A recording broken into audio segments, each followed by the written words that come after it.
I'm Devie Mohan, and as per the introduction, I work in a new space of FinTech. Now, FinTech is an industry that has come about in the last 10 years by combining financial services and technology to solve some of the challenges we have been having in the financial industry for the past several decades.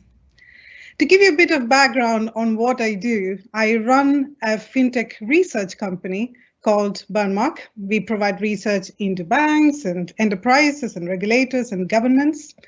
And I also have several other full-time jobs, but I spend a lot of time writing. I have published my own books, I blog, I speak at events around the world. So I have different roles within the FinTech ecosystem, and I'm hoping that a few of you listeners will end up in the FinTech industry, and happy to talk about careers in the industry later on in the presentation as well. So one of the things that have happened in the last 20 years or so is that the internet has completely changed lives and changed our way of life beyond imagination. So on the left side, you see how internet and the search engines looked like almost 25 years ago with Yahoo. It was a page that we used to use a lot as students at the time. And Yahoo was a website you would go to first to find any information you needed from the internet. It had every information you could think of out there, the weather, the sports results, the latest news, and anything you want to find. But when Google came about in the 2000s, it kind of started looking less interesting and less intuitive, because Google's philosophy was that we will give you anything that you're looking for, but all you need is a simple search button, and we will give you results in a matter of microseconds. So they completely changed the way the internet behaved. It was quite transformational. And what happened was the internet became simpler. The interface, the experience became much more intuitive and much easier to use for regular consumers. And the same thing happened in other industries as well. The transport industry, this is something that has happened in the last few years, in that people who used to walk or take the bus to go 10 or 15 minutes to work or to your friends or family's houses, you now call an Uber to do that. So it has completely changed the way we look at transportation, the public transportation, the black taxis, walking, and getting from one place to another. And it's all thanks to technology, again. Technology has disrupted the way we travel from place to place. All you need is an app, and you can call a service at any given time and from any place to go anywhere. Again, quite transformational. And some of you may be familiar with Spotify, I'm assuming. And Spotify, again, has completely changed the way we listen to music. In my childhood, we had radios and satellite radios, and you had specific channels to go to tune into, to listen to certain types of music. But Spotify goes one step further in giving you pre-created playlists that you can listen to based on your own preference. They will create a playlist for you for working out, for running, for sleeping, for relaxing. And that's the kind of power that technology has. And that is what we call personalization due to technology, where you are given exactly what you need at any given point of time. And the app, the technology knows you better than you yourself sometimes. They can recommend you songs that they know that you will enjoy. And the same thing with shopping. And another very interesting technology that has come about is augmented reality. It is when you show the camera on a street you're walking in, and it will tell you all the shops and the cafes and the restaurants on that street, and show you the reviews and feedback and the products and the menu as well. So how wonderful is it not to queue for sales anymore in front of busy shops? You can do all your shopping online, and not just that, you know every review of every service that you are thinking about. Now, We are doing the same kind of transformation in the financial services industry as well. Exactly how the shopping industry, the airline industry, the transportation sector, the music industry, the movie industry, all of this has changed in the last 20 years. FinTech is doing that for banking and financial services. It's quite an exciting field because none of us know what the bank of the future looks like. It's probably not going to be bank branches we are going to walk into to get money, and nobody does that. Very few people do that anymore. It may not even be cash machines on the high street that we use today. It may be iPads in certain high-profile locations or malls you can go in and use. It may be Apple Watch or Siri or Alexa that you use for banking and sending money from place to place, paying your friends, borrowing money to buy something. But none of us know what the bank of the future is actually going to look like. And that's the most exciting part of FinTech, in that we're designing the future of financial services.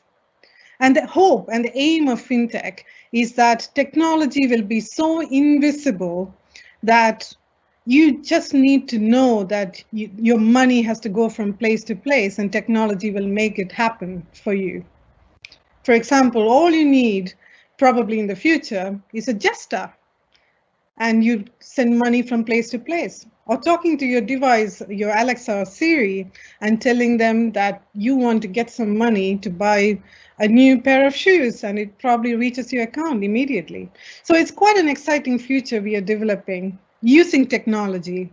And that industry that uses technology to transform financial services is what we call FinTech. To give you an example, a traditional bank, a large traditional bank, usually has a lot of things that they offer to consumers like you and me. You can borrow money, you can take loans, you can buy a house with a large mortgage, you can invest your money for the future, you can put your money towards a retirement fund or a pension, you can buy an insurance for your phone or for your house or for your car. You do all of that in one place, the bank today. Now, what FinTech has done is really take each one of those products and services away from a bank and offer it through a startup or an app or a website. So you don't need to walk into a bank or a branch or even call up a bank anymore. You have it all on your phone, the device that you carry with you all the time, your phone or your iPad or your Apple Watch. You can access every single product and service that a big bank would offer in the past through apps today. I think one of the most famous FinTech apps that you may be familiar with is PayPal. So PayPal, when they launched more than a decade ago, it was quite transformational in that you could send money to somebody without knowing the bank account, without even knowing their name, but you can transfer money with just an email address. So it was quite transformational and powerful at that time. And now we have new digital banks with no offices or branches like Monzo and Starling Bank. You can invest £10 and £5 using Nutmeg. So there are so many apps out there that are part of the FinTech industry that you can now use without ever having a bank account. It's quite a powerful phenomenon. One of the things I believe is that it's not a competition between banks and technology companies anymore. It's a kind of collaboration, and that's what my book is about as well. It's about collaboration in the FinTech industry. Now, a lot of the banks around the world, we say 37% approximately, not a lot, but we are getting there, like to collaborate with FinTech companies. So when you look at jobs, you will find that a lot of the jobs in the FinTech industry are actually with the banks themselves, trying to hire FinTech people to help them create new products and design better and deal with customer experience better. So banks and fintechs are going to work together to solve some of these problems. And also, it's a global phenomenon. If you look at where fintech is happening, of course, London is big and one of the largest fintech hubs in the world, but also in China and India and Singapore, in the US, Silicon Valley, Germany are all huge in terms of fintech adoption and the number of startups. Fintech will be one of the largest recruiters of university and college graduates in the future. And this is an area where you're going to see a massive growth of jobs despite any kind of economic situation that we may have in the next 5 years. So to talk a little bit about how I ended up here, I grew up in India. I was born in India in a very small town. I was fascinated by computers as a child. So without revealing my age, computers were a new thing when I was a child. The first time I saw a computer was when I was 12 years old. At the time, I had no idea that there are very few women in engineering in general with working with computers. But I was quite passionate about the industry. So I pursued a computer engineering degree, which was, let me tell you, quite radical thing to do because no one knew what computers were going to be in the future. And it was only the second year of that course running in my university as well, but quite an interesting course. I learned programming. I absolutely enjoy programming, building apps from scratch, building new software that runs by itself. Interned at IBM working on a project there. But soon after I finished, I decided, or I kind of realized that I want to run my own company, which I do now, but I decided to do my MBA. So I left programming world quite quickly to go on to do my MBA in finance and strategy. And during my MBA, I did my internship at Goldman Sachs in London, which is a very one of the largest investment banks in the world. Very difficult process to get into. 8 rounds of interviews, multiple tests and assessments. But again, a fantastic experience and my introduction to the world of finance. And I worked a lot in the next 15 years or so in both technology firms as well as finance firms. Even though I didn't know it at the time, I was actually building up a really strong background for FinTech, which was not an industry that existed at that time. I worked in tech firms like Ericsson and IBM. I moved to the US to work with USAID, which is a funding agency, and their technology programs. I worked with Thomson Reuters on their finance side. I worked with several startups. So I was working in both finance and technology roles around the world. And if you ask me what one of the best things I did in my life was exactly that. I didn't worry too much about stability or a career path at the time. I actually got experience working in completely different companies and cultures. And the favorite part, of course, has been that I got to travel a lot. I traveled to over 52 countries now, worked in 8 countries, so I have a global view of what actually happens in the various financial markets. And that is my biggest strength, and that's something I'm glad that I got to do in my career. And now, of course, I spend my time as an entrepreneur, as an advisor to startups. I feel like I have 10 full-time jobs. I spend a lot of time thinking about the future of technologies and how it affects consumers as part of the Think Forward initiative. I also spend a lot of time on social media trying to guide and influence the direction of the fintech industry. I write, speak a lot.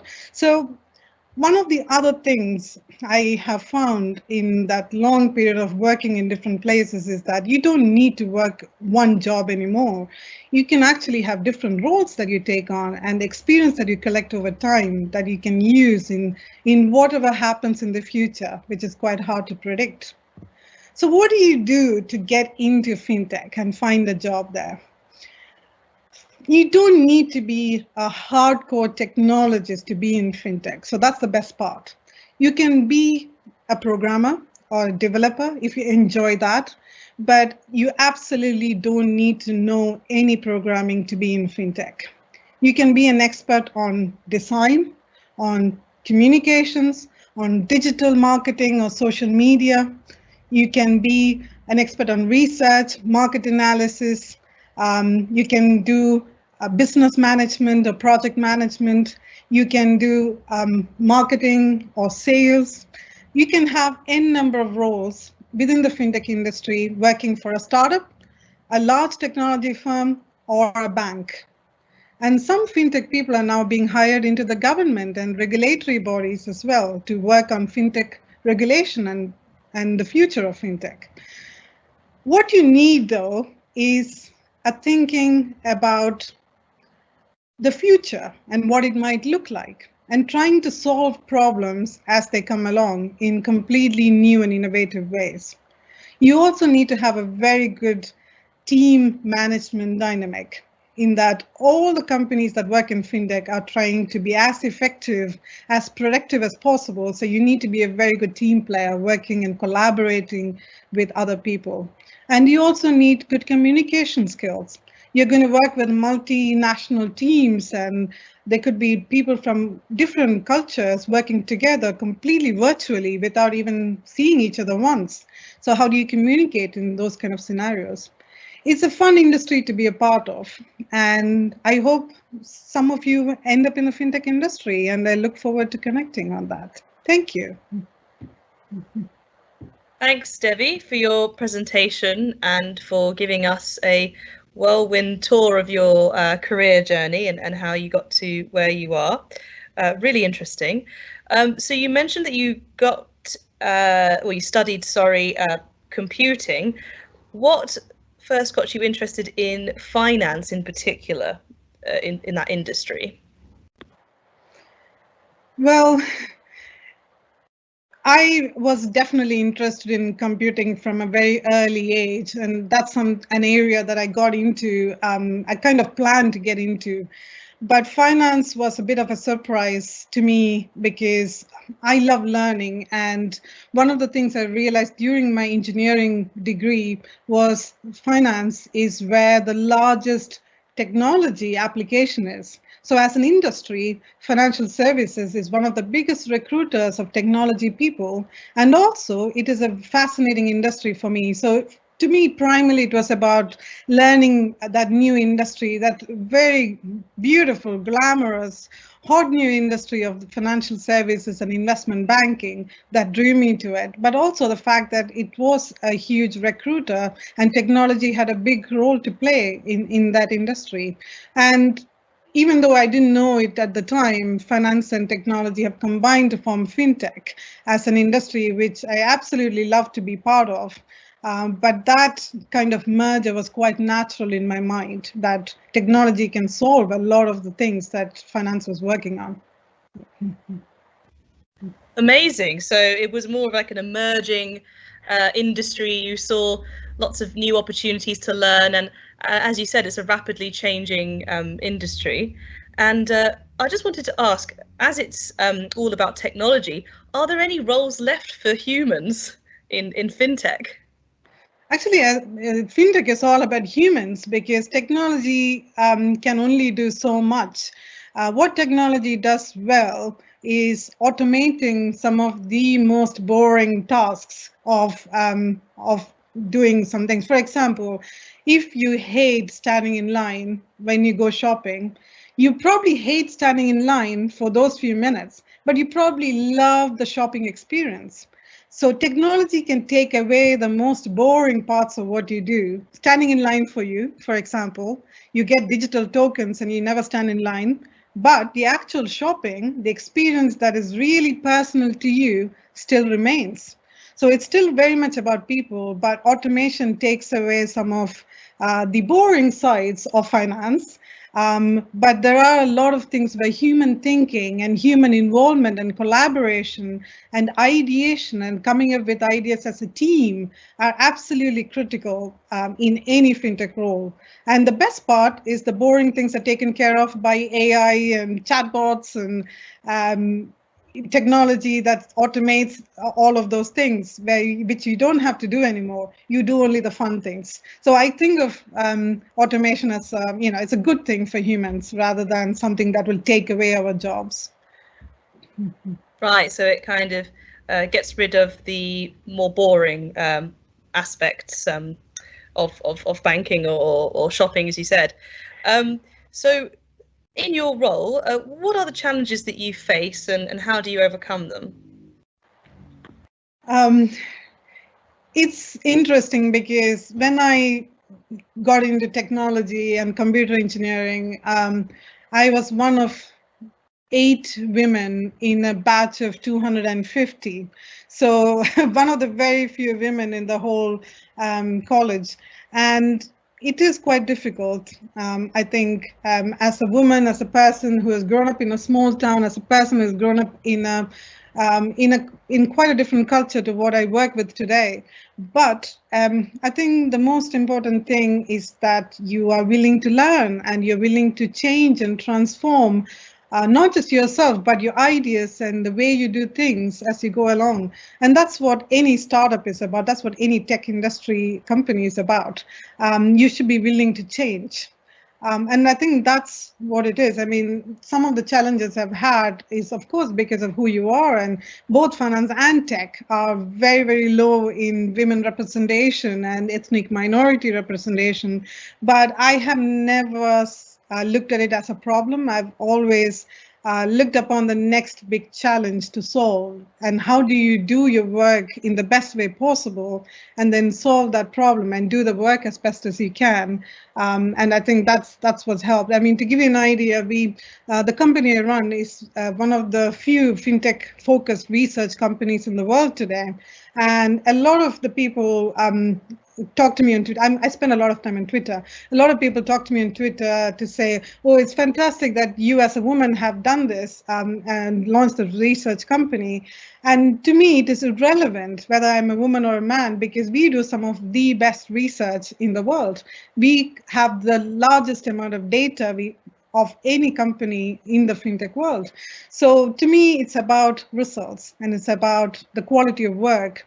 And I tend to focus less on who I am now, because I think the work speaks for itself.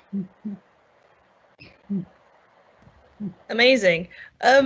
So why did you want to become an entrepreneur, and what aspects do you enjoy about being an entrepreneur? I think being an entrepreneur there's so much uncertainty every day. You walk into office not knowing what's going to happen that day and what's going to be the problem you have to solve. And I absolutely love that ups and downs, not knowing what tomorrow brings. I also love the fact that we work closely as a team with all of the people I work with. And we have some fantastic people working for Burnmark as external people and internal people. And that collaboration and that team building is something that I absolutely enjoy. And also getting new ideas from everywhere and trying to bring out the best work possible from all of that. I wouldn't know what else to do than being an entrepreneur, so absolutely love it. Yes, it does sound really interesting and really varied every day in your role as an entrepreneur. And kind of following on from that, I wanted to ask what made you want to write books about fintech? It's something that just happened organically in a way. I blog a lot. I have very strong opinions on where fintech is going. And one of the publishing houses in London reached out to me asking if I can put all of my controversial views on fintech into a book. So that's how it happened. They reached out to me and it got released in January, the book on collaboration in the fintech industry. And thanks to the situation now, I think people are reading more, so hopefully it's doing well. That's really interesting that it was just your passion to sort of write a blog, and then you kind of fell into book publishing. And would you say that as well as numeracy and problem solving skills that you mentioned, would communication skills be a really good part of your role? Absolutely. The communication is probably 70% of solving any problem. I genuinely believe that. And communication is not just speaking, it's about what words you use. And especially when you work with different cultures and different people from different countries, it's very hard to know what would work for some people and what would offend some people. So I think it's the words you use, the tone you use, not just speaking, but also writing, blogging, social media, expressing yourself through designs and graphics. I mean, all of this is part of communication. And to me, it's 70% of what you need to do to be successful. Brilliant. So one last question for all the young people now that would like to get into the fintech industry. What can they be doing now at school? What can they be reading, and what can they be looking to do after school? I think there's a fantastic time with all the free time everyone has to explore what you genuinely like to do. So I would say take this time to find your true passions and true interest. So beyond schoolwork, try different things. Do a new thing every day to find out what is it that actually excites you and where you want to build your career. So maybe in a few months you will know exactly where you want to be. I think finding that passion takes time, and it is difficult to do in regular schoolwork, so it's absolutely a brilliant time to do it. I would also recommend reading, even reading a magazine like the Time magazine or Newsweek, or reading something like a book on a new topic like Sapiens, which I was reading a few days ago about anthropology. All of these are interesting ways to find out what you truly enjoy and what you like. And I would say use the time for that without an agenda. Just spend your time doing different things, reading and experiencing and trying out different things. And hopefully in the next 3 months, you will have a very good idea of what to do with your life. Brilliant. Well, thank you very much, Devie, for your time and for giving us such a good expert insight into fintech for those that might be keen to go into it, and hopefully we'll have young people now reading up more about your industry. So thank you for your time. Thank you everyone for tuning in, and we hope to see you at another one.